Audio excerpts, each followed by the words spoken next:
Hello people, back again. So I'm trying to do a painting, and as I said, I'm learning every day. This is going to be short and sweet. I don't understand a lot about painting. I didn't study it because I found all that way too boring, and hence, once I left school, didn't go back to it. So I'm pretty much self-taught. And what I learnt this week is composition, and I have to do a whole lot more study on it. But straight away I realised, I don't know if you can see this picture in that. See this picture?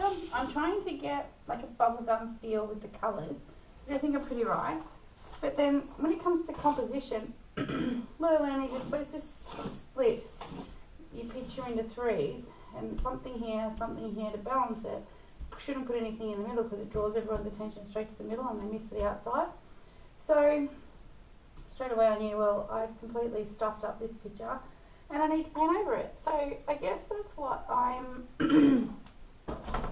coming on here today to talk about, is just starting again. And this is what I love about painting, because you can just paint over it. Yeah, there's a cost to the paint, but that's quite minimal. And what I've learned is that I don't have to go and buy already stretched frames. I don't have to make my own frames. I don't have to then go and stretch the canvases. And I really hope that I have my head in this picture, because I have a lot of stuff that we've done and we've trialed. And now what I've learned is I just have a flat board. I have a canvas. It's the size that will go over some of my standard frames. And then if I like the picture when I'm done, or if someone wants to buy it, I can either send it to them like that, they can get it stretched, or I can actually do it myself for them and package it that way.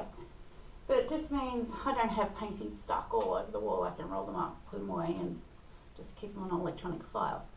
So I'm not so afraid of trial and error anymore, whereas before I was so afraid to pick up a paintbrush and put it on something because that's going to cost me money, let alone the time.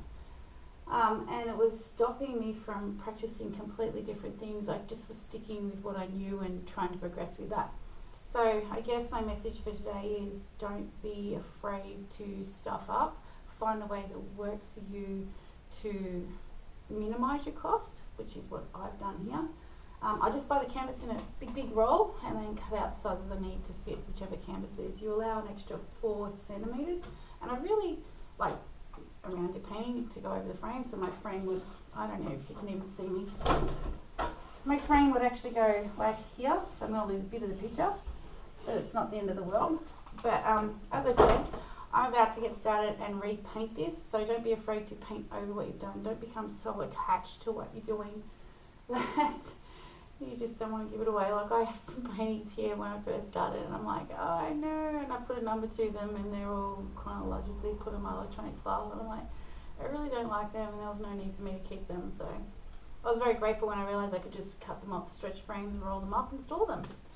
So now I have a lot more space and I feel so much more decluttered, and I can actually create.